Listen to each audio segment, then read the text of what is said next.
Hi friends, నేను మీ Jafar. Welcome back to Jafar education. ఈ వీడియోలో మనము రేపటి నుంచి మనకు పేపర్ 1కి సంబంధించిన ఎగ్జామ్స్ స్టార్ట్ కాబోతున్నాయి కాబట్టి పేపర్ 1కి సంబంధించి ఇంపార్టెంట్ అంశాలన్నింటినీ ఈ వీడియోలో రివిజన్ చేసుకుందాము. మీరు తప్పకుండా వీడియోని ఎండ్ దాకా చూడండి. మీకు ఇలాంటి కలర్ఫుల్ నోట్స్ కావాలి అనుకుంటే తప్పకుండా మన యొక్క వాట్సాప్ గ్రూప్లో జాయిన్ అవ్వండి. ఇవన్నీ కంప్లీట్గా మీకు ఫ్రీగానే అందించబడతాయి మిత్రమా. వాట్సాప్ లింక్ నేను కామెంట్ సెక్షన్లో పిన్ చేసి పెడతాను, జాయిన్ అవ్వండి. ఇవి 100% మీకు యూస్ఫుల్గా ఉంటాయి రివిజన్ టైంలో. సో తప్పకుండా వీటిని యూటిలైజ్ చేసుకోండి. అదేవిధంగా జాఫర్ ఎడ్యుకేషన్ యాప్ లింక్ కూడా కామెంట్ సెక్షన్లో ఉంటుంది. సో యాప్ని కూడా డౌన్లోడ్ చేసుకొని 5 స్టార్ రేటింగ్ ఇచ్చి మీ యొక్క అభిప్రాయాన్ని కూడా తెలియజేయండి. తప్పకుండా వీడియోని లైక్ చేసి మీ యొక్క సపోర్ట్ని అందించండి. నేను మరిన్ని వీడియోస్ మీకు అందించే ప్రయత్నం చేస్తాను. దీంట్లో ముఖ్యంగా మనము పేపర్ 1కి సంబంధించిన ఇంపార్టెంట్ అంశాలు, పదజాలం ఎక్కడి నుండి చదవాలి, తెలుగుకు సంబంధించి ఒకసారి క్లియర్గా తెలుసుకుందాం. సైన్స్లో ఏ అంశం మనకి ఇంపార్టెంట్ అనేది ఒకసారి చూసే ప్రయత్నం చేద్దాం. ఖచ్చితంగా వచ్చేటువంటి క్వశ్చన్స్. నెక్స్ట్ సోషల్లో కూడా చూసే ప్రయత్నం చేద్దాం. సైకాలజీకి సంబంధించిన అంశాలు ఏ టాపిక్స్ మీద అడుగుతున్నారనే అంశాలను కూడా క్లియర్గా తెలుసుకుందాం. మీరైతే వీడియోని ఎంత దాకా చూడండి. ఒకసారి తెలుగుకు సంబంధించి మీరు పేపర్ 1 వాళ్ళు తెలుగు 8th క్లాస్ వరకు చదవండి. 3rd to 8th క్లాస్ వరకు. పదజాలం వచ్చేసరికి 8th క్లాస్ నుంచి అటు 6th క్లాస్ వరకు చదువుకోండి. ఉన్నటువంటి లాస్ట్ పేజీలో ఉన్నటువంటి అంశాలు నేను ఒకసారి అవి మీకు రివిజన్ చేస్తాను. 8th క్లాస్లో ఉన్నటువంటి అంశాలు కింది నుంచి అటు పైకి వెళ్దాం. 8th నుంచి 6thకి ఒకసారి 8th క్లాస్లో ఉన్నటువంటి ఉత్పత్తి అర్థాలన్నింటినీ ఒకసారి మనం క్లియర్గా తెలుసుకుందాం. సో నిన్న మనకు ఇక్కడ నుంచే 2 క్వశ్చన్స్ వచ్చాయి, జాగ్రత్తగా గమనించండి. రైట్, ఇక్కడ చూసుకున్నట్లయితే మనకు అంధాకారము అంటే లోకులను అంధులుగా చేయునది ఏంటిది? చీకటి. అంధాకారం అంటే లోకులను అంధులుగా చేయునది. సో దీన్ని మీరు గుర్తుంచుకునే ప్రయత్నం చేయండి. నిన్న వచ్చింది కామరి అని అడిగారు. కామరి అని అడగలేదు, ఏమడిగారు? మన్మధునికి శత్రువు అని అడిగాడు. సో మనకు రైట్ ఆన్సర్ కామరి అవుతుంది. నిన్న ఆఫ్టర్నూన్ సెషన్లో వచ్చినటువంటి ప్రశ్న ఇది. కాబట్టి ఇక్కడ మీరు రెండు కూడా గుర్తుంచుకునే రెండు కూడా గుర్తుపట్టే విధంగా ఉండాలి. కామరి అంటే మన్మధునికి శత్రువు, కామరి శత్రువు. సో ఆ విధంగా గుర్తుంచుకునే ప్రయత్నం చేయండి. నెక్స్ట్ ఇక్కడ చూసుకున్నట్లయితే మిత్రమా, మనం మీకు కరెక్ట్ అయితే కనిపిస్తున్నాయి కదా వర్డ్స్. నెక్స్ట్ కైమాడ్పు అంటే చేతులు జోడించి చేయునది నమస్కారము. అంటే కైమోడ్పు అంటే ఇక్కడ మీరు చేతులు జోడించి చేయునది కైమోడ్పు అంటాం. సో ఇక్కడ కైమోడ్పు అనగా మీకు ఆటోమేటిక్గా గుర్తు రావాల్సింది చేతులు జోడించడం. సో చేతులు జోడించడం ఇవ్వచ్చు. కైమోడ్పు అనేది మనకు ఆన్సర్ అనేది అవుతుంది. నెక్స్ట్ పక్షి అంటే పక్షములు కలది పక్షి. పయోనిధి నిన్న వచ్చింది. పయస్సుకు నిధి సముద్రము, నీటికి సముద్రం. ఇది ఇచ్చారు, పయస్సుకు నిధి కలది అని. సో పయస్సునందు నిధి కలది అని ఈ విధంగా అడిగారు. ఇది మనకు ఆన్సర్ పయోనిధి అవుతుంది. నిన్న ఒకటే సెషన్లో 2 క్వశ్చన్స్ ఒకటే పేజీ నుంచి వచ్చాయి. నెక్స్ట్ పుత్రుడు. పున్నమ నరకము నుండి రక్షించువాడు కొడుకు. పుత్రుడు అంటే కొడుకు. సో పున్నమ నరకమును రక్షించేవాడు ఎవరు అంటే పుత్రుడు అనేది మనకు అవుతుంది. సో ఇక్కడ ఉత్పత్తి అర్థాలు, ఇది మనకు ఉత్పత్తి ఇచ్చి ఇదే అర్థం అడగవచ్చు, లేదా అర్థం ఇచ్చి ఉత్పత్తి అర్థం అడగవచ్చు. కాబట్టి ఈ రెండింటిని మనం గుర్తుంచుకోవాలి. పౌరులు అంటే పురంలో నివసించేవారు. ఎవరు? ప్రజలు. సో పౌరులు అంటే గ్రామం. సో గ్రామంలో నివసించేవారు అంటే పురంలో నివసించేవారు అని గుర్తుంచుకోండి. ఇంకా నెక్స్ట్ ఇక్కడ శేన్యము అని అడిగారు. ఇది ఇంతకుముందు అడగలేదు, సో అడిగే అవకాశం ఉండొచ్చు. ఒకసారి వీటిని గుర్తుంచుకొని కొద్దిగా డిఫరెంట్ కనిపిస్తున్న అంశాలని. శేన్యము అంటే తీవ్రంగా పోవునది డేగ. దీన్ని శేన్యము అని గుర్తుండకపోతే సైన్యము అనేవాళ్ళు స్పీడ్గా పోతుంది కదా. సో సైన్యము, డేగ అని గుర్తుంచుకోండి. సైన్యము తీవ్రంగా పోవునది ఏది? డేగ. సో తీవ్రంగా పోవున్నది ఏది అని అడగొచ్చు. సైన్యము అనేది సరైన సమాధానం. షేకు యావత్తు. సో ఆ విధంగా గుర్తుంచుకునే ప్రయత్నం మీరు చేయండి. సైన్యము తీవ్రంగా పోవునది, స్పీడ్గా పోవునది. నెక్స్ట్ ఇక చూసుకున్నట్లయితే సంయమి అంటే సంయమము కలవాడు. ఎవరు? ఋషి. ఇంద్రియ నిగ్రహం కలవాడు. సైరికుడు అంటే శిరముతో నేలను దున్నేవాడు. సైరికుడు అంటే రైతు, శిరముతో నేలను దున్నేవాడు. శిరము అంటే నాగలి. సో జాగ్రత్తగా గుర్తుంచుకోండి. సోమర్ధధరుడు అంటే చంద్రవంకను శిరస్సును ధరించిన వాడెవరు? శివుడు. సో ఇది గుర్తుంచుకోండి.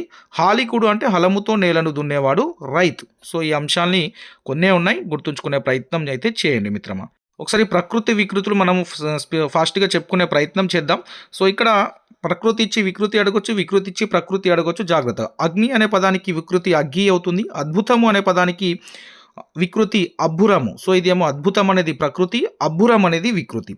ఆశ్చర్యం అనే పదానికి వికృతి అచ్చెరువు, ఆహారం అనే దానికి ఓగిరము అనేది వికృతి అవుతుంది, కూల్య అనే దానికి కాలువ అనేది వికృతి అవుతుంది, కులము అనే దానికి మనకు వికృతి కులం అనేది అవుతుంది, గమనించండి. నెక్స్ట్ ఖని అంటే ఘని, ఖని అనే దానికి వికృతి పదం ఘని, గుణం అనే దానికి గోణము, నెక్స్ట్ దీపము అనే దానికి దివ్వే, దీన్ని గుర్తుంచుకోండి. దోషము అంటే దోషం, ధర్మము అంటే ధమ్మం, ధర్మం అనే పదానికి వికృతి దమ్మం. సో నెక్స్ట్ పశువు అంటే పశువు, సో ఇది మీరు ఈజీగా ఐడెంటిఫై చేయగలుగుతారు. నెక్స్ట్ ఇక పుణ్యము అంటే దానికి వికృతి పుణ్యము, ప్రేమ అనే దానికి వికృతి ప్రేముడి. సో దీన్ని గుర్తుంచుకోండి. సో మీరు డిఫరెంట్ ఏదైనా అనుకోవచ్చు. సో ప్రేమ అంటే దానికి వికృతి ప్రేముడి. బృంగారం అంటే బంగారం గుర్తుంటుంది మీకు. భక్తి అంటే బత్తి బగితి, సో బగితి కూడా అయ్యొచ్చు. కాబట్టి భక్తి బత్తి ఈజీగా ఐడెంటిఫై చేస్తారు మీరు, కానీ భగితి ఇచ్చినప్పుడు ఒకటి కన్ఫ్యూజ్ అయ్యే అవకాశం ఉంది. భక్తిని బత్తి అండ్ బగితి రెండు వికృతి పదాలు, సో అది రెండు కూడా గుర్తుంచుకోండి. నెక్స్ట్ ఇక్కడ ముఖము అంటే మొగము గుర్తుంటుంది, రాశులు అంటే రాసులు గుర్తుండు, రాత్రి రాత్రి గుర్తుండు, విద్య అంటే విద్యే, ఇది కూడా మీకు ఐడెంటిఫై అవుతుంది. నెక్స్ట్ ఇక్కడ వైద్యుడు వెజ్జు, ఇది గతంలో వచ్చింది. సో సంతోషం అంటే సంతాసం, సంతాసం, సో జాగ్రత్తగా గుర్తుంది. సహాయము సాయము, హృదయం అంటే ఎద. సో ఇవి ప్రకృతి వికృతి పదాలు 8th క్లాస్లో ఉన్నటువంటి అంశాలు. 8th క్లాస్లో ఉన్నటువంటి ఒకసారి నానా అర్థాలు చూద్దాం మనం. రైట్, ఇక్కడ ఉన్నటువంటి నానా అర్థాలు. అరిష్టము అంటే కీడు, మజ్జిగ, కాకి, కుంకుడు చెట్టు. నెక్స్ట్ అర్థము అంటే మొన్న వచ్చింది ఫస్ట్ సెషన్లో అర్థం, ఇది 10th క్లాస్లో కూడా ఉంది ఇదే అంశం. అర్థం అంటే శబ్దార్థం, కారణము, ధనము, న్యాయము, ప్రయోజనము, వస్తువు. కాలము అంటే నల్లనిది, సమయము, మరణము, ఇనుము గతంలో వచ్చింది. చీకటి అంధకారము, దుఃఖము, రాత్రి. చేవ మొన్న వచ్చింది, చేవ అనే పదానికి నానార్థం. సారము, ధైర్యము, అదేవిధంగా పొగరు, చేవ అనేది వచ్చింది. నెక్స్ట్ తలపు, తలపు అంటే అభిప్రాయము, ఆలోచన, జ్ఞప్తి. సో దీన్ని గుర్తుంచుకున్నాను. తలుపు కొట్టడము, తలుపు అంటే మన యొక్క ఆలోచనని పెంపొందించేది, ఆలోచనకు సంబంధించిన అంశం. కాబట్టి అభిప్రాయం కావచ్చు, ఆలోచన కావచ్చు, జ్ఞప్తి కావచ్చు, వీటిని గుర్తుంచుకోండి. నెక్స్ట్ ఇక్కడ దిక్కు అంటే మీరు గుర్తుపడతారు, దిక్కు అంటే దిశ, శరణం, దారి. పాడి అంటే గుర్తుంచుకోండి, న్యాయము, ధర్మము, తీర్పు, స్వభావము. పాడి అంటే ఏంది? న్యాయము, ధర్మము, స్వభావము అండ్ ఆచారము. పాడి పశువులు, పాడి పంటలు అంటారు కదా, సో ఆ విధంగా పాడి పంటలకు సంబంధించి న్యాయము, ధర్మము, తీర్పు, స్వభావము, ఆచారము. పాడి అంటే ఆచారం. నెక్స్ట్ పావని దాని అనేది పర్యాయ పదం అడిగి ఉండొచ్చు, సో లేకుంటే కానిది, సరి కానిది అడిగారట. పావని అంటే ఆవు, గంగా, భీముడు, హనుమంతుడు, పవిత్రురాలు. ఇది కూడా 8th క్లాస్లో ఉంది, కాబట్టి ఇది కూడా వచ్చింది. నెక్స్ట్ ఇది కూడా వచ్చింది. మిసిమి అనే పదానికి అర్థం అడిగారు. కాంతి, నవనీతం, సంపద. ఇది మిసిమి అనే పదానికి నానార్థాలు ఏంటి? కాంతి, నవనీతము, సంపద. మూలం అనే పదానికి నానార్థాలు చూస్తే వేరు, మొదలు, ఊడ, కారణము, పునాది. సో మూలం, దేనికి మూలం ఏదేది ఉంటుందో అవన్నీ, వేరు అనేది చెట్టుకు మూలంగా ఉంటుంది, మొదలు అనేది స్టార్టింగ్ పాయింట్, ఊడ ఉంటుంది, అది కూడా వేరులాగా, కారణము అండ్ పునాది. సో ఇవి పునాది గుర్తున్నది, కారణం అనేది ఒకటి గుర్తుంచుకునే ప్రయత్నం చేయండి మూలానికి సంబంధించి నానార్థాలలో. మౌక్తికము, ఇది చాలా ఇంపార్టెంట్. ముత్యము, ఏనుగు, కుంభస్థలము. ముత్యము, ఏనుగు, కుంభస్థలము, మేఘము, శంఖం. సో ఇవి చాలా ఇంపార్టెంట్, మౌక్తికము. నెక్స్ట్ వనము అంటే మీరు ఈజీగా గుర్తుపడతారు, అడవి, జలము, సమూహము. నెక్స్ట్ ఇక్కడ వెరచు అనేది ఉంది, ఒకసారి దీన్ని గుర్తుంచుకోండి. భయపడు, సంకోచించు. శక్తి అంటే బలం, సామర్థ్యం, పార్వతి. శ్రేయం అంటే సుకృతము, మేలు, ధర్మం. సుధా అంటే పాలు, సున్నం, అమృతం. సుధా అంటే తెల్లగా ఉండవు అనుకోండి, సుధా పాలు తెల్లగా ఉంటాయి, సున్నం తెల్లగా ఉంటుంది, అమృతం కూడా బాగానే తెల్లగా ఉండొచ్చు. ఐ థింక్ అట్లా గుర్తుంచుకునే ప్రయత్నం చేయండి. నెక్స్ట్ ఇక్కడ హంస, ఇక్కడ అడిగారు, మళ్ళీ హంసకి నానార్థాలు అడిగారు. ఏమి ఇచ్చారు? అంచ అనగా నానార్థం అడిగారు. హంస, సో హంస, అంచ, పరమాత్మ, తెల్లగుర్రం, మాత్సర్యం అనేది అవుతుంది. హితం అంటే లాభం, క్షేమం, ఇష్టం, ఉపకారం. క్షీరము అంటే పాలు, తీపు, నీళ్ళు, పాలపిట్ట, మర్రి చెట్టు. సో ఇక్కడ క్షీరము ఇచ్చి ఇక్కడ పాలపిట్ట ఇచ్చి దీన్ని నానార్థం అడగొచ్చు, క్షీరము అడగొచ్చు. మర్రి చెట్టు ఇచ్చి దాని అర్థం ఏదైతే అడగొచ్చు, క్షీరము అనొచ్చు. సో ఇక్కడ జాగ్రత్తగా గుర్తుంచుకోండి. ఈ పాలు, తీపు, నీళ్ళు అనేది మనం ఈజీగా ఐడెంటిఫై చేయగలుగుతాము. ఇక్కడ పాలపిట్ట అండ్ మర్రి చెట్టు ఇచ్చినప్పుడు క్షీరము అనేది ఐడెంటిఫై చేయడం కష్టమవుతుంది, కాబట్టి దాన్ని గుర్తుంచుకునే ప్రయత్నం చేయండి మిత్రం. ఇది నానార్థాలకు సంబంధించి. ఇక నెక్స్ట్ ఇక్కడ చూసుకున్నట్లయితే పర్యాయ పదాలు అయితే ఇక్కడ ఉన్న అంశాలని ఒకసారి చూడండి. అంధాకారము, చీకటి, తమస్సు, తిమిరము. అసువులు అంటే ప్రాణములు, ఉసురు, జీవములు. ఆకలి అంటే క్షుత్తు, బుభుక్ష.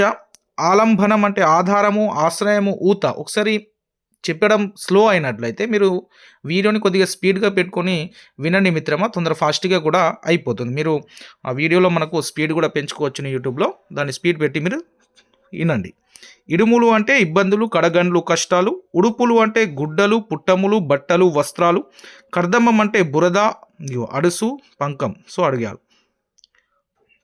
ఇక్కడ ఆప్షన్లలో ఏమిచ్చా, కర్దమం అంటే అర్థమైందని ఇచ్చి పర్యాపదం అడిగి అర్థమైందని ఇచ్చి అడుసు అనేది ఒకటే ఆప్షన్లో ఇవ్వడం జరిగింది. బురద, పంకం అనేది ఇవ్వలేదు. నెక్స్ట్ కష్టం అంటే ఇక్కట్టు, శ్రమ, ఇడుము. నెక్స్ట్ కాంక్ష అంటే ఇచ్ఛ, కోరిక, వాంఛ. నెక్స్ట్ కాపు అంటే రైతు, కర్షకుడు, కృషివలుడు, హాలికుడు, సైరికుడు. కాపు అనే పదానికి. నెక్స్ట్ ఇది పర్యాయ పదాలన్నీ. కుప్పలు అనే పదానికి పర్యాయ పదము రాసులు, ప్రోగు, ప్రోవు. నెక్స్ట్ కేతనం అనే పదానికి పర్యాయ పదాలు రాసులు, ప్రోగు, ప్రోవు. కేతనం అనే దానికి పర్యాయ పదం పతాకం, జెండా, ధ్వజం. క్వనము అనే పదం, ఇది గుర్తుంచుకోండి, కొద్దిగా డిఫరెంట్ ఉంది. క్వనము అనే దానికి శబ్దము, సవ్వడి, చప్పుడు. చిచ్చు అంటే ఈజీగా గుర్తుపడతారు మీరు, అగ్ని, జ్వాలనము, అనలము, అంగారం. జననాథుడు అంటే రాజు, నృపుడు, ప్రభువు, భూమీషుడు. నెక్స్ట్ తనువు అనే పదానికి ఈజీగా గుర్తుపడతారు మీరు, శరీరం, దేహం, మేను, ఓడలు, పెయ్యి అంతా. ఇది ఒడలు అనేది ఒకటే డిఫరెంట్. నెక్స్ట్ తాపసి అంటే తపస్వి, తపసి, ఋషి, యోగి, మౌని. నెక్స్ట్ ధృతి అనేది మొన్న వచ్చింది. ధృతి అనే పదానికి అర్థం అడిగినట్టున్నారు. సో ధైర్యము, బింకము, గట్టితనము. నినాదము అంటే ధ్వని, మోత, శబ్దం.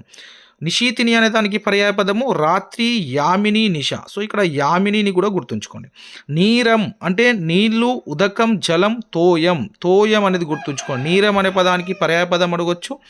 తోయం అనే దానికి ఏది పర్యాయ పదం, సరైన అర్థం ఏది అని అడగవచ్చు, కాబట్టి నీరం. సో పశువు అంటే గొడ్డు, జంతువు, పసరం. నెక్స్ట్ ఇక్కడ పరిమళం అనే దానికి చూసుకున్నట్లయితే తావి, సువాసన, సౌరభం. ఇది ఐడెంటిఫై చేసుకోవచ్చును మీరు. పాదము అనే దానికి అడుగు, ఆంఘ్రి, చలము. సో ఇక్కడ అంఘ్రి అనేది ఉంది కదా, అంఘ్రి అనే దానికి అడగొచ్చు. సో కాబట్టి జాగ్రత్తగా గుర్తుంచుకోండి. నెక్స్ట్ పుడమి, భూమి, నేల, అవని, వసుధ, ధరిత్రి. ఇవి మీరు ఐడెంటిఫై చేస్తారు. ధరిత్రి ఒకటి. ఇక్కడ ఇలా అని ఇచ్చారు చూడండి. సో ఇలా ఇచ్చి పుడమి అనే దానికి నా కింది దాంట్లో అర్థమైంది అని అడగొచ్చు. సో ఇలా అనేది కూడా సరైన సమాధానం అవుతుంది. ఇవన్నీ మనకు తెలుసు, భూమి, నేల, అవని, వసుధ, ధరిత్రి తెలుసు. సో ఇలా అనేది కూడా గుర్తుంచుకోండి. నెక్స్ట్ భార్య అంటే పత్ని, కలత్రం, ఆలు, పెండ్లం. ఇది మనం ఐడెంటిఫై చేయవచ్చు. మంచు, తుహినము, నిహారము, హిమము. ఇది కూడా చేయొచ్చు. మైత్రి అంటే కూడా ఈజీగా స్నేహం, చెలిమి గుర్తుపట్టవచ్చు మీరు. మోక్షం, కైవల్యము, ముక్తి, నిర్వాణం. సో దీన్ని గుర్తుంచుకోండి. మోక్షం అంటే కైవల్యం, ముక్తి, నిర్వాణం. నెక్స్ట్ వాన అంటే వర్షము, వృష్టి, చిత్తడి. ఇది మీరు ఐడెంటిఫై చేయొచ్చు. విలువ అంటే వేల, ఖరీదు, మూల్యం. వెండి, రజతము, దౌత్యము, రూప్యము.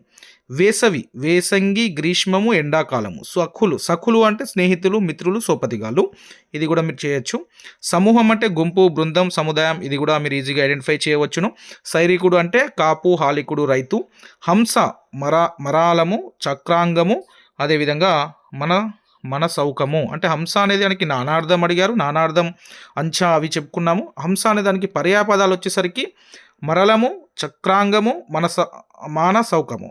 హలము అనే దానికి పర్యాయపదము శిరము, నాగలి, కుంతలము. హృదయం అనే దానికి పర్యాయపదము యథా, మది, మనస్సు. ఇవి మీరు ఐడెంటిఫై చేయవచ్చు. నేను ఏదైతే రౌండ్ ఆఫ్ చేశానో కొన్ని వాటిని మీరు ఒకసారి చూసుకునే ప్రయత్నం చేయండి. ఇంకా అర్థాల విషయాలు వస్తే కొన్ని చూసుకోండి. హా మీద కావచ్చు, వా మీద, కా మీద చూసుకోండి. అంటే కా అక్షరం మీద ఉన్న అంశాలను ఒకసారి చూసే ప్రయత్నం చేయండి. మళ్ళీ ఆ అక్షరం మీద ఉన్న అర్థాలని చూసే ప్రయత్నం, అంటే ఎక్కువగా ఉంటాయి ఆ ఎక్కువ పదాల మీద, అక్షరాల మీద. సో ఆ మీద కావచ్చు. నెక్స్ట్ నేను అనేది ఇంకోటి కా మీద ఉన్న అక్షరాలని కూడా చూసుకోండి, అడిగే అవకాశం ఉండొచ్చు. ఎక్కువ ఉన్న అంశాలకు వెళ్ళే ఈ క్వశ్చన్స్ అనేటివి రిపీట్ అవుతున్నాయి అర్థాలకు సంబంధించి గమనించండి. ఇక నెక్స్ట్ 7th క్లాస్కి సంబంధించిన అంశాలను ఒకసారి చూస్తే ఇక్కడ ఉత్పత్తి అర్థాలు కొన్నే ఉన్నాయి. సో ఇక్కడ కమలాకారం అంటే కమలాలకు ఆకారమైనది కొలను. తటాకం అంటే జలంచే కొట్టబడినది, నిండబడినది అని అర్థం, చెరువు. పద్మాకారము పద్మాలకు నిలవైనది కొలను. వసుధ ద్రవ్యాదులను ధరించినది భూమి. రమనాథుడు అంటే రమకు భర్త అయినవాడు విష్ణువు. పయోనిధి నీటికి నిధి వంటిది సముద్రం. ఇది కూడా మనకు ఎయిత్లో కూడా ఉంది, ఇక్కడ కూడా ఉంది. ఇక నెక్స్ట్ ఇక్కడ ప్రకృతి వికృతులు చూసుకున్నట్లయితే ఇది 7th క్లాస్కి సంబంధించి ఆశ అనేది ప్రకృతికి ఆశ అనే వికృతి, ఆకాశం అనే దానికి వికృతి ఆకాశం, ఆశ్చర్యం అనే దానికి అచ్చిరువు, ఆహారం ఓగిరం చెప్పుకున్నాం, కథ, కవిత అంటే కైత, కథ అంటే కథ, సో కవిత అంటే కైత, కార్యం అంటే కర్జ్యం గుర్తుంటుంది, కూల్య ఆల్రెడీ మనం అక్కడ నేర్చుకున్నాం, కాలువ, చిత్రము చిత్ర కొన్ని ఇక్కడ అక్కడ ఉన్న సేమ్ ఉంటాయి, దిశ దశ, నిద్ర నిద్దూర, నెక్స్ట్ పర్వము పబ్బము, పక్షి పక్కి గుర్తుంటుంది. నెక్స్ట్ ఇక్కడ పుణ్యము పుస్తకము పొత్తం గుర్తుంటుంది మీకు, పూర్ణిమ పున్నమ ఇది గుర్తుంచుకోండి.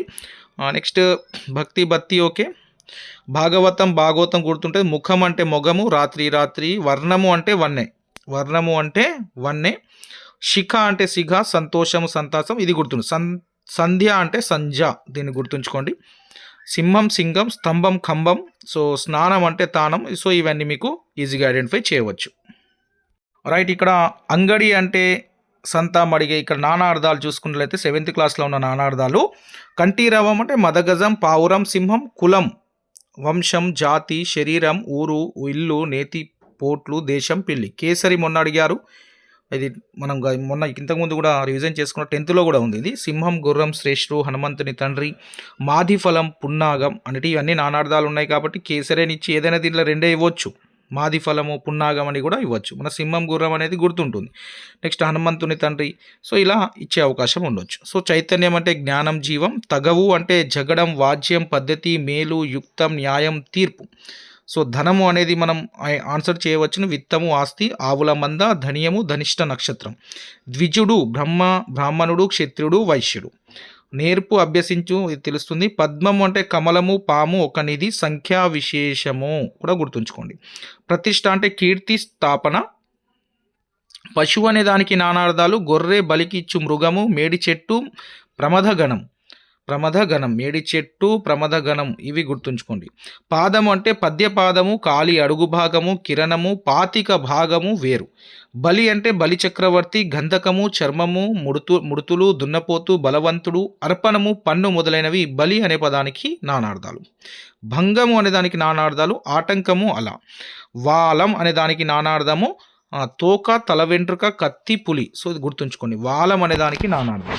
నెక్స్ట్ వెరవు, ఉపాయము, విధము, వశము, వ్యవసాయం అంటే కృషి, పరిశ్రమ, ప్రయత్నము, పాటుపడుట, నిశ్చల బుద్ధి, శాఖ అంటే కొమ్మ, వేదభాగము, శ్రీ అంటే సాలెపురుగు, బుద్ధి, సరస్వతి, లక్ష్మి, పార్వతి, అలంకారము, ఒక రాగము, విషము, సంపద. సో శ్రీ అనే పదానికి అన్ని నానార్థాలు ఉన్నాయి. సో దీంట్లో ఏదైనా ఒకటి అడిగి అది అడగొచ్చు. హాస్యము అంటే నవ్వు, పరిహాసము. సో ఇలాంటివి కొన్ని లెంతీ ఉన్నాయి, ఒకసారి చూసుకోండి. శ్రీ అనే దానికి సాలెపురుగు, బుద్ధి, సరస్వతి, లక్ష్మి, పార్వతి, అలంకారము, ఒక రాగము, విషము, సంపద. అలంకారం అని ఇవ్వచ్చు, శ్రీ అని ఇచ్చి అలంకారం ఆప్షన్లో ఉండొచ్చు, లేదా ఒక రాగం అని ఉండొచ్చు, విషం అని కూడా ఉండొచ్చు. కాబట్టి ఒకసారి ఇలాంటి అంశాలని చూసుకోండి. ఒకసారి పర్యాయ పదాలని చూసుకున్నట్లయితే అలా అంటే కెరటం, తరంగం, అంగడి అంటే దుకాణం, విపణి, మడిగే, అమ్మ అంటే తల్లి, మాత, జనని, ఆత్మజుడు, కుమారుడు, కొడుకు, పుత్రుడు, తనయుడు, సుతుడు అనే పర్యాయ పదాలు అవుతాయి. ఆనందం అనే దానికి పర్యాయ పదాలు సంతోషం, హాయి, సుఖం. ఆశ అంటే కోరిక, కాంక్ష, వాంఛ. ఆసక్తి అంటే అపేక్ష, అనురక్తి, శ్రద్ధ అనే పర్యాయ పదాలు ఉన్నాయి.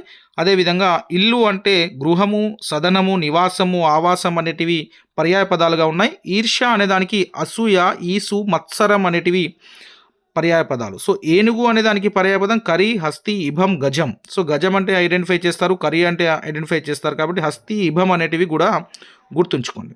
కంచు అంటే కంచం, కాంస్యం. కిరణము అనేది గతంలో వచ్చింది, రశ్మి, వెలుగు, శిఖ. కుందేలు అంటే చెవుల పిల్లి, శశం, శరభం. సో ఇది గుర్తుంచుకోండి, కుందేలు అనే దానికి పర్యాయ పదాలు చెవుల పిల్లి, శశం, శరభం. గోవు, ఆవు, ధేనువు, సురభి. నెక్స్ట్ ఇక్కడ చెట్టు, తరువు, అదేవిధంగా బురూహం, వృక్షం.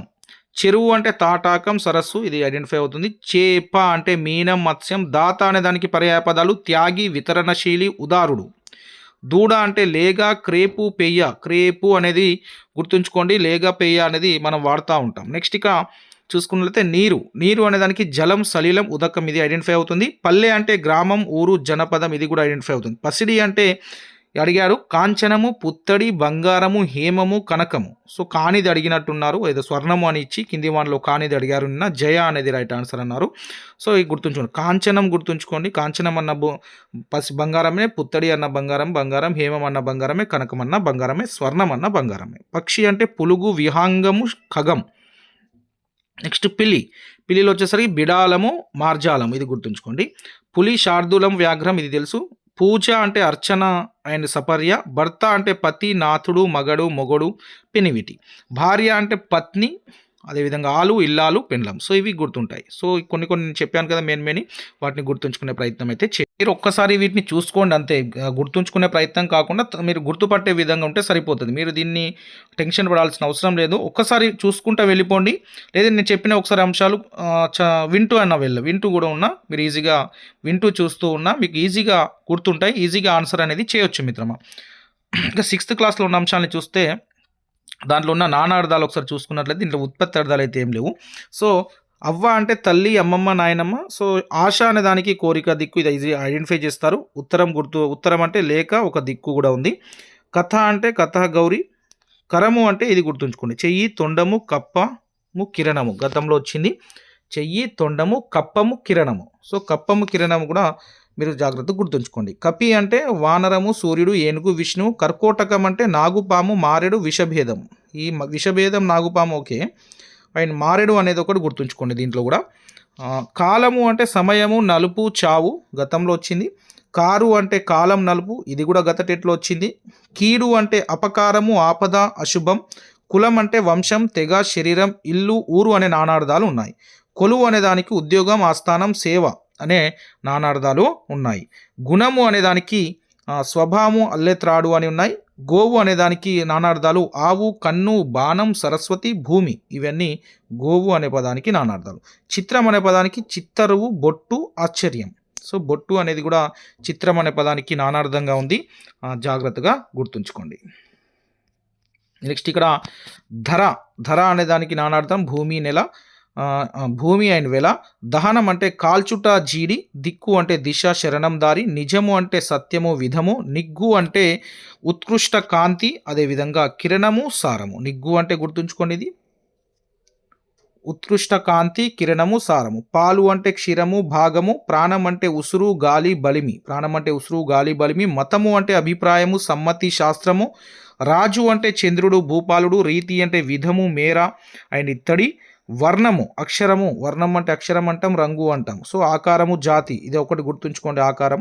వర్షము అనే దానికి సంవత్సరము, వాన, మబ్బు. సాధువు అనే పదానికి నానార్థాలు సజ్జనుడు, ముని. సిరి అనే పదానికి నానార్థాలు సంపద, లక్ష్మీ దేవత. సీమ అనే దానికి దేశము, వరిమడి, అదేవిధంగా గుర్తు. హంస అనే దానికి నానా అర్థము శ్రేష్టము, ఒక పక్షి, పరమాత్మ, అంచ ఇవన్నీ అవుతాయి. ఇంతకుముందు మనం చెప్పుకున్నాం దీని గురించి. అంటే క్లాస్లో మీ రిపీట్ కావడం ఇక్కడ 6th ఉంది, 8th ఉంది, 10th ఉంది. సో అట్లా రిపీట్ అయిన దాంట్లోకి వెళ్ళి కూడా అడుగుతూ ఉన్నారు కాబట్టి ఆ అంశాలను ఒకసారి చూసుకునే ప్రయత్నం చేయండి. ఇక ఇక్కడున్న ప్రకృతి వికృతులు ఒకసారి చూసుకున్నట్లయితే 6th క్లాస్లో అటవీ, అడవి, అమ్మ, ఆహారము, ఓకీరం. దీని తర్వాత సైన్స్ చెప్తాను, ఈజీ ఉన్నాయి. అంటే లెసన్ ఏం చెప్తాను ఒకసారి చూసుకోండి. ఆహారము, ఓగిరము, కథ, కార్యము, కర్జము ఇది ఐడెంటిఫై చేస్తారు మీరు. కీర్తి, కీరితి, కుండం అంటే కుండ. సో ఇది గుర్తుపట్టవచ్చు. కులము అంటే కులము. గర్వం వచ్చింది మొన్న, గర్వము. గుణం అంటే గోణము. గ్రాసం అంటే గాసం. చంద్రుడు అంటే చందురుడు. చిత్రం, చిత్తరవు. త్యాగము అంటే త్యాగము ఇది గుర్తుంచుకోండి. ధర్మము తెలుస్తుంది మీకు. దూరం అంటే దవ్వు తెలుస్తుంది. దీపం, దివ్య, దిశ ఇవి అన్నీ మీకు గుర్తుంటాయి, అంటే గుర్తుపట్టవచ్చు మనం. పృథ్వీ, పుడమి. పృథ్వీ అంటే వికృతి, పుడమి అంటే ప్రకృతి, పృథ్వీ. పర్వము అంటే పబ్బము. ప్రతిజ్ఞ అంటే ప్రతీన. ప్రయాణం, పయాణం. ప్రాణము అంటే పానము అంటే భక్తి ఆల్రెడీ చెప్పుకున్నాం. భాష. భోజనము అంటే భోనము ఇది గుర్తుంచుకోండి. బృంగారము అంటే బంగారం అనే దానికి వికృతి, బంగారం అనే దానికి ప్రకృతి, బృంగారము. మాన్యము అంటే మన్యము. మేఘములు అంటే మొగులు, మేఘము అంటే మొగులు. మేఘం అనే పదానికి వికృతి, మొగులు.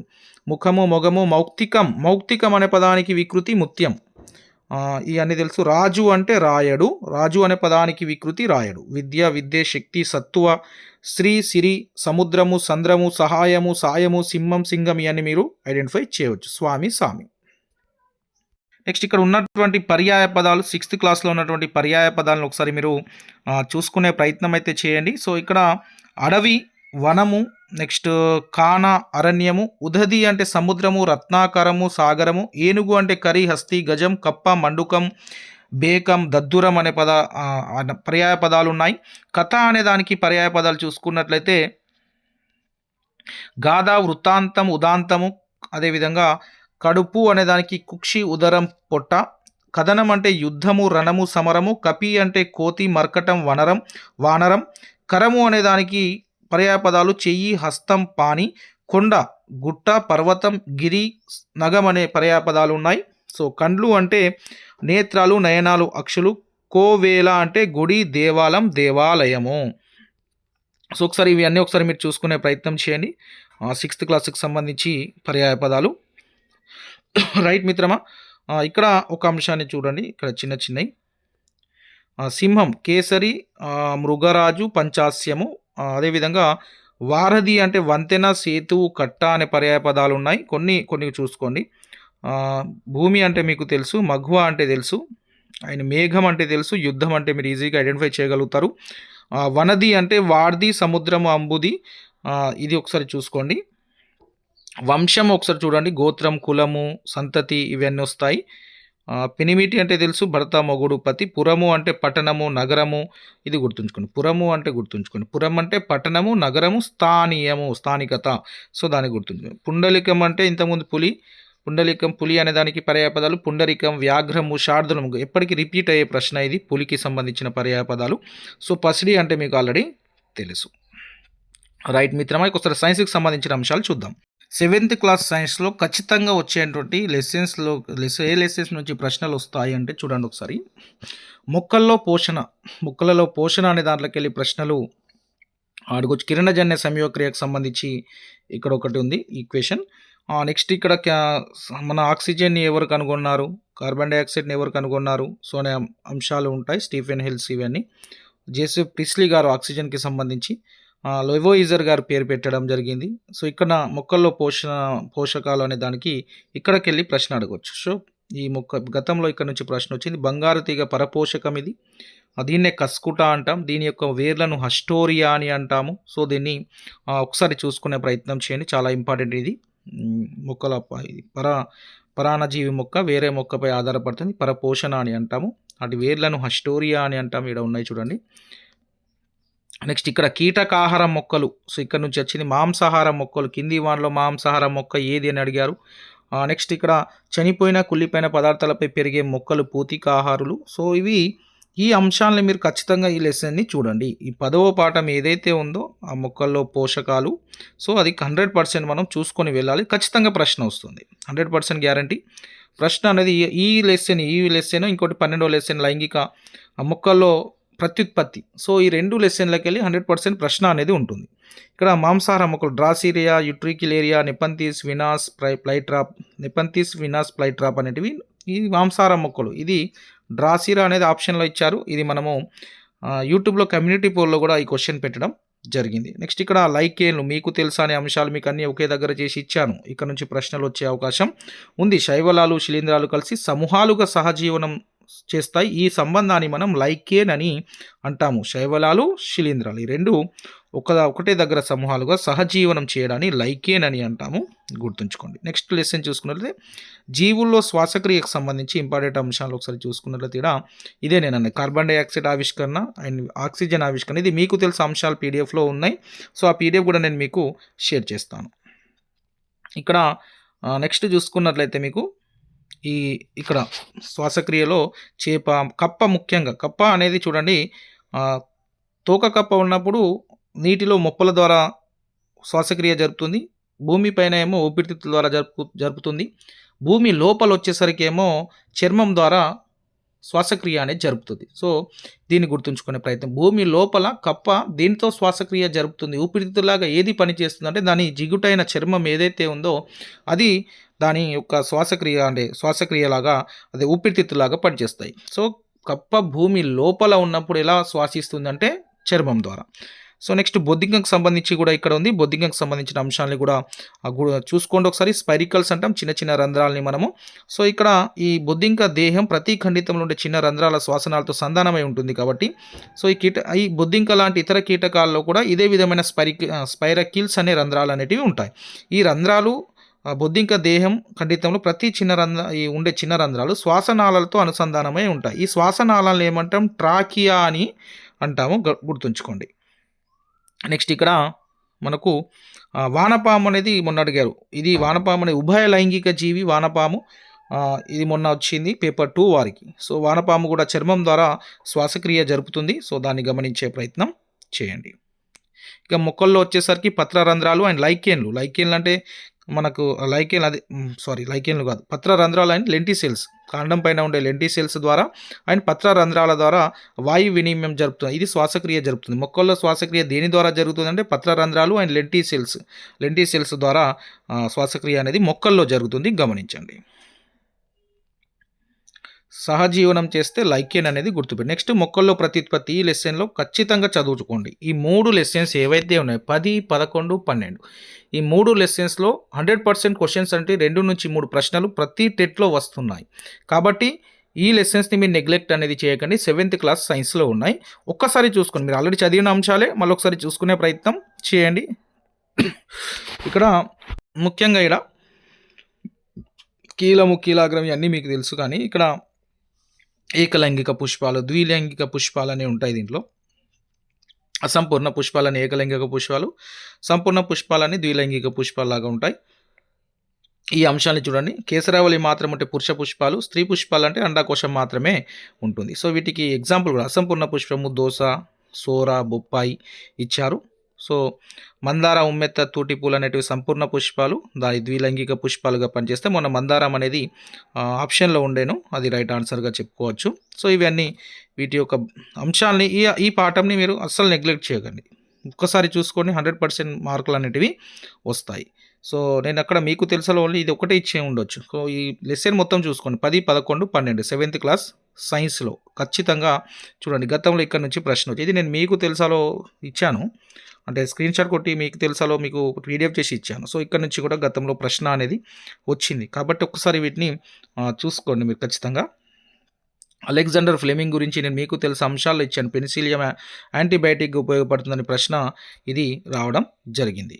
సో, ఇది 7th సైన్స్కి సంబంధించి ఇంపార్టెంట్ లెసన్స్ మిత్రమా. ఖచ్చితంగా ఈ లెసన్స్లోకి వెళ్ళి ప్రశ్నలు ఏంది టెట్ ఎగ్జామ్ జరగలేదు. ప్రతిసారి టెట్లో ఈ అంశాల నుంచి ప్రశ్నలు అనేటివి ఉంటున్నాయి.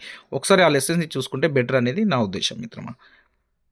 ఇంకా సైకాలజీకి సంబంధించి అంశాలు, రక్షక తంత్రాలకు ఒకసారి చూసుకోండి. ఈ నోట్స్ కూడా నేను పంపిస్తాను. దమనం అంటే అచేతనంగా మర్చిపోవడం, నిరాకరణ, అంగీకరించకపోవడం, తోసిపుచ్చడం, ప్రక్షేపణ, ఇతరులపై నెట్టడం, హేతుకీకరణం, తప్పుడు కారణాలు చెప్పడం, తిరోగమనం, చిన్నపిల్లల ప్రవర్తన, ఉదాతీకరణం, సృజనాత్మకంగా మార్చడము, పరిహారము అంటే ప్రత్యామ్నాయంలో రాణించడము. సో, ఇవన్నీ నేను మీకు వాట్సాప్ గ్రూప్లో షేర్ చేస్తాను. పియాజే సంజ్ఞానాత్మక వికాస దశలను ఒకసారి చూసుకునే ప్రయత్నం చేయండి. ఇంద్రియ చాలక దశ, వస్తు స్థిరత్వ భావన నిన్న వచ్చిందని అన్నారు. పూర్వ ప్రచాలక దశ అహం కేంద్రీకృత ఆలోచన, సర్వాత్మవాదము, భాషా వికాసం వేగంగా ఉంటుంది. పూర్వ ప్రచాలక దశ 2 నుంచి 7 ఏళ్ళు ఉంటుంది. మూర్త ప్రచాలక దశ 7 నుంచి 11 ఏళ్ళు. ఇక్కడ తార్కిక భావన, భద్రతా భావన, వర్గీకరణ సామర్థ్యాలు అనేటివి ఉంటాయి పియాజేకి సంబంధించిన దశలలో. నెక్స్ట్ ఇక్కడ అమూర్త ప్రచాలక దశ, అమూర్త ఆలోచనలు పరికల్పన చేయడం, శాస్త్రీయ ఆలోచన 12+ ఇయర్ అనేది ఉంటాయి. సో, టెట్ కోసం మీకు చూసుకున్నట్లయితే పియాజే పిల్లలను చిన్న శాస్త్రవేత్తలు అని అన్నారు. వస్తు స్థిరత్వం భావన అనేది ఇంద్రియ చాలక దశలో ఉంటుంది. రివర్సిబిలిటీ లేకపోవడం ఏ దశ అంటే పూర్వ ప్రచాలక దశలో రివర్సిబిలిటీ అనేది ఉండదు, గమనించండి. నెక్స్ట్ ఇక్కడ చూసుకున్నట్లయితే నిన్న కూడా ప్రశ్న వచ్చింది స్కిమాటాకు సంబంధించి. స్కిమాటా అంటే జ్ఞానాన్ని నిక్షిప్తం చేసుకునే మానసిక నిర్మాణాలు. నెక్స్ట్ సాంశీకరణం అంటే ఉన్న జ్ఞానంలోకి కొత్త సమాచారాన్ని నేర్చుకోవడం. అనుగుణ్యం అంటే కొత్త అనుభవానికి అనుగుణంగా స్కీమాను మార్చుకోవడం. సో, ఇక్కడ స్కీమాటాకు సంబంధించి ప్రశ్న ఇప్పటికీ 2 సార్లు రావడం జరిగింది. సమతుల్యత అంటే సాంశీకరణం మరియు అనుగుణ్యం మధ్య సమతుల్యం. అంటే ఈ అంశాల మీద అప్లికేషన్ బిట్స్ వస్తున్నాయి. మనం ఒకసారి చూసుకున్నట్లయితే మీరు ఈజీగా ఆన్సర్ కూడా చేసుకోవచ్చు. ఈ రివిజన్ నోట్స్ కూడా మేము షేర్ చేస్తాను. కోల్బర్గ్ నైతిక వికాస సిద్ధాంతాన్ని చూసుకున్నట్లయితే కోల్బర్గ్ తన నైతిక వికాస సిద్ధాంతాన్ని వివరించడానికి హైంజ్ డైలమా అనే కథను ఉపయోగించారు. నైతిక నిర్ణయాలు ఎలా తీసుకుంటారనే దానిపైన ఈ సిద్ధాంతం ఆధారపడి ఉంటుంది. కోల్బర్గ్ ప్రకారం నైతిక వికాసం దశల వారీగా జరుగుతుంది. ఆయన నైతిక వికాసాన్ని 3 స్థాయిలుగా 6 దశలుగా విభజించారు. గమనించండి, ఈ సిద్ధాంతం నైతిక ఆలోచన స్థాయిని వివరిస్తుంది. ఏంది కోల్బర్గ్ సిద్ధాంతం? కోల్బర్గ్ నైతిక వికాసం సిద్ధాంతం యొక్క స్థాయిలో ఒకసారి దశలు చూసుకున్నట్లయితే పూర్వ నైతిక స్థాయి 4 నుంచి 10 ఏళ్ళు ఉంటుంది. ఈ స్థాయిలో అనైతిక బాహ్య నియమాలపై ఆధారపడి ఉంటుంది. దశలు ఈ పూర్వ నైతిక స్థాయిలో దశలు 2 ఉంటాయి, 1, 2. మొదటి దశలో శిక్ష విధేయత, శిక్ష పడుతుందనే భయంతో పిల్లలు పెద్దల మాట వింటారు.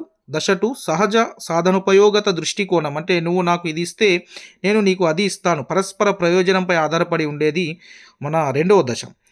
నెక్స్ట్ స్థాయి 2లో చూసుకుంటే సాంప్రదాయ నైతిక స్థాయి 10 నుంచి 13 ఏళ్ల మధ్య ఉంటుంది. ఇది సహజ నియమాలను ఇతరుల ఆమోదాన్ని గౌరవిస్తాయి. దశ 3లో దీంట్లో 2 దశలు ఉంటాయి. మళ్ళీ మంచి బాలుడు మంచి బాలిక అనేది ఉంటుంది. ఇతరుల దృష్టిలో మంచిగా కనిపించేందుకు ప్రవర్తిస్తారు. ఇది ఏ స్థాయి అని అడగచ్చు? సాంప్రదాయ నైతిక స్థాయి, లేదా ఎన్నో స్థాయి, 2వ స్థాయి, ఎన్నో దశ అంటే 3వ దశ, ఆ విధంగా అడగవచ్చు. నెక్స్ట్ అధికారిక సామాజిక క్రమం, అంటే చట్టాలు నియమాలు సమాజ శ్రేయస్సు కోసమేనని నమ్ముతారు. ఏ దశలో? 4వ దశలో.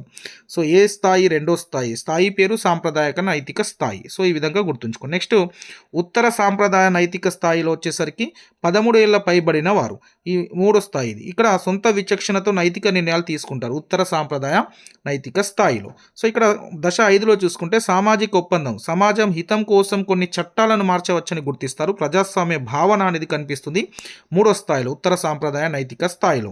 నెక్స్ట్ 6వ దశలోకి వచ్చేసరికి విశ్వజనీన నైతిక సూత్రాలు, ఆత్మసాక్షి ప్రకారం ప్రవర్తిస్తారు. న్యాయం సమానత్వం కోసం అవసరమైన చట్టాలను కూడా ఎదిరిస్తారు. ఇక్కడ స్థాయి అడిగితే ఉత్తర సాంప్రదాయ నైతిక స్థాయి. సో ఒకవేళ దశ అడిగితే 6వ దశ విశ్వజనీన నైతిక సూత్రాలు. గుర్తుంచుకోండి, 3 స్థాయిలు 6 దశలు చాలా ఇంపార్టెంట్. నెక్స్ట్ పావులాకి సంబంధించి నిబంధిత ప్రతిస్పందన సూత్రము. సో ఇది కూడా నేను మీకు వాట్సాప్లో షేర్ చేస్తాను, ఒక్కసారి మీరు చదువుకోండి. నిన్న మొన్న మనం డైరెక్ట్ క్వశ్చన్ మనం కమ్యూనిటీ పోల్లో అడిగాము, 10 days బిఫోర్ అడిగాను. ఇది కూడా మాంసాహార మొక్క కానిది ఏది అన్నారు, వాళ్ళ కింది వాళ్ళు మాంసాహార మొక్క ఏది అన్నారు. ఆప్షన్స్ కూడా నేను కస్కుట అనే ఆప్షన్, ఇది కూడా రైట్. ఇక్కడ మనం అక్కడ కూడా కస్కుట అనే ఆప్షన్ ఇచ్చారు. సో అది పరపోషకం కాబట్టి ఇది రాంగ్ ఆన్సర్ అవుతుంది. ఇంకో 2 వేరే పూల మొక్కల పేర్లు ఇచ్చారు. మనకు డ్రాసీరా అనేది మాంసాహార మొక్క ఒకటి ఇచ్చారు. ఇక్కడ మనం ఇట్లా కానిదని ఇవ్వడానికి రీజన్ ఏంటంటే మీకు మాంసాహార మొక్కలు అన్నీ తెలవాలనే ఉద్దేశంతో ఈ క్వశ్చన్ని ఫ్రేమ్ చేయడం జరిగింది. అంటే డ్రాసీరా, నెప్పంతిస్, వీనస్ ప్లెట్రా, ఈ 3 కూడా మాంసాహార మొక్కలు. సో ఇక్కడ కింద మళ్ళీ ఎక్స్ప్లెనేషన్ కూడా ఇవ్వడం జరిగింది. 7th సైన్స్ అని డ్రాసీరా, నెప్పంతిస్, వీనస్ ప్లైట్రా, యూట్రిక్యులేరియా అనేటివి మాంసాహార మొక్కలు, కస్కుట అనేది పరాన్నజీవి మొక్క. సో ఈ విధంగా ఎక్స్ప్లెనేషన్ కూడా ఇవ్వడం జరిగింది మిత్రమా. రైట్ మిత్రమా. సోషల్లో వచ్చేసరికి 8th వరకు ఎనఫ్. 10th క్లాస్లో సోషల్ మీరు ఒక లెసన్ చూసుకోండి. హిమాలయాలకు సంబంధించి అక్కడ నుంచి ప్రశ్నలు అనేటివి వస్తున్నాయి 10thలోకి వెళ్ళి. ఇక 6th, 7th, 8th పర్ఫెక్ట్గా చదవండి. మీకు తెలిసిన అంశాలు కంపల్సరీ చూడండి, దాంట్లోకి వెళ్ళి 100% క్వశ్చన్స్ అనేటివి వస్తాయి. ఆ పీడిఎఫ్ కూడా నేను వాట్సాప్ గ్రూప్లో మళ్ళీ ఇప్పుడు షేర్ చేస్తాను, మీరు దాన్ని ఒకసారి అన్నీ చూసుకోండి. 8th, 9th వరకు 8th, 6th, 7th, 8th పంపిస్తాను. 6th, 7th, 8th biological science, 6th, 7th సైన్స్కి సంబంధించిన మీకు తెలిసిన అంశాలు కూడా నేను మీకు షేర్ చేస్తాను, వాటిని తప్పకుండా చేయండి. ఇక ఫిజికల్ సైన్స్కి వచ్చేసరికి మీరు మీకు తెలిసిన అంశాలు నేను పంపిస్తాను, అదొకటి చూసుకోండి. దాంట్లోకి 1-2 క్వశ్చన్స్ కంటే ఎక్కువ అయితే రావట్లేదు 8th ఫిజిక్స్లోకి వెళ్ళి. ఆ 8th ఫిజిక్స్లో మీకు తెలిసిన అంశాలు ఉన్న పీడిఎఫ్ నేను మీకు పంపిస్తాను, అదొకసారి చూసుకోండి. ఒకటి వస్తే మీకు దాంట్లో కవర్ అయిపోతుంది మిత్రమా. సో ఇది మనకు గత టెట్లో తెలుగు అయితే మిత్రమా 6th to 10th క్లాస్ వరకు, 3rd to 10th క్లాస్ వరకు ఉన్నటువంటి వీడియో ఉంది కదా గ్రామర్కి సంబంధించి, అది చూసుకోండి. దానికి 3-4 మార్కులు పక్కా వస్తాయి. ప్రతి సెషన్లో వచ్చాయి. మొన్న జరిగిన ఇన్ని రోజులు జరిగిన సెషన్లలో ఆ పీడిఎఫ్, ఆ రివిజన్ క్లాస్ నుంచి ప్రతి ఒక్కరికి 4 నుంచి 5 మార్కులు వచ్చాయి. డైరెక్ట్ అవే మళ్ళీ ఎగ్జాంపుల్ కూడా దాంట్లో ఇవ్వడం జరిగింది. ఒకసారి వాటిని మీరు చూడండి, లేకుంటే వాట్సాప్ గ్రూప్లో ఆ లింక్ కూడా నేను షేర్ చేస్తాను. సో ఇవి మిత్రమా, ఇవన్నీ నేను మీకు పీడిఎఫ్ పంపిస్తాను. ఎరిక్సన్కి సంబంధించి కూడా నిన్న ప్రశ్న వచ్చింది. ఎరిక్సన్ దశలు ఇలా క్లియర్గా మీకు అర్థం కావాలని ఒకే దగ్గర అందుబాటులో ఉంచాను. ఇవన్నీ పంపిస్తాను. ఏ విధంగా గుర్తుంచుకోవాలని కూడా ట్రిక్స్ కూడా దాంట్లో ఇచ్చాను. సో అవన్నీ మీరు ఒక్కసారి చూసుకునే ప్రయత్నం చేయండి. మీ సపోర్ట్ని తప్పకుండా అందించండి. Thank you so much. Tension పడకండి. పేపర్ మీకు చదివిన అంశాల నుంచే ప్రతి క్వశ్చన్ ఉంటుంది. మీరు హ్యాపీగా ఎగ్జామ్ రాయొచ్చు. టెన్షన్ పడాల్సిన అవసరమే లేదు. ఎందుకంటే మన చదివిన అంశాలే చదివిన క్వశ్చన్స్ నుంచే ప్రశ్నలు రిపీట్ అవుతున్నాయి. సో మీరు దాని గురించి హైరాణ పడాల్సిన అవసరం లేదు మిత్రమా. ఎందుకంటే చదివిన అంశాలే ఇంతకుముందు 2, 3 సార్లు మనం టెట్ ఎగ్జామ్ రాసే ఉన్నాం కాబట్టి టెన్షన్ పడాల్సిన అవసరం అనేది అస్సలు లేదు. ఎందుకంటే మనం ఆల్రెడీ ఎన్నో గ్రాండ్ టెస్ట్‌లు రాసాం దీంట్లో. ఎన్నో ప్రాక్టీస్ చేశాం మనం. ఇంకా భయపడాల్సిన అవసరం ఏముంది? అవే క్వెషన్స్, అవే ఆప్షన్స్, గవే ఆన్సర్ ఉంటుంది. సో మీరు జస్ట్ అక్కడ ప్రెజెంట్ ఆఫ్ మైండ్ ఉపయోగించండి. టెన్షన్ పడితే మనం మర్చిపోతాం కాబట్టి టెన్షన్ పడకుండా రాయండి. ఫస్ట్ తెలుగు రాయండి. ఫస్ట్ ఖచ్చితంగా తెలుగు అటెంప్ట్ చేయండి. సెకండ్ వచ్చేసరికి ఈవీఎస్‌కి వెళ్ళిపోండి. థర్డ్ వచ్చేసరికి సైకాలజీ చేయండి. దాని తర్వాత ఇంగ్లీష్ చేయండి. లాస్ట్‌కు మ్యాథ్స్ చేయండి. సో ఈ విధంగా మీరు సెట్ చేసుకోండి. Telugu, EVS, psychology, English and maths. So ఈ విధంగా డివైడ్ చేసుకోండి. ఈజీగా మీరు మంచి స్కోర్ అనేది సాధిస్తారు. రైట్ మిత్రమా. Thank you so much. ఇంకేమైనా ఉంటే ఈవినింగ్ నేను మళ్ళీ చెప్పే ప్రయత్నం చేస్తాను. Thank you so much.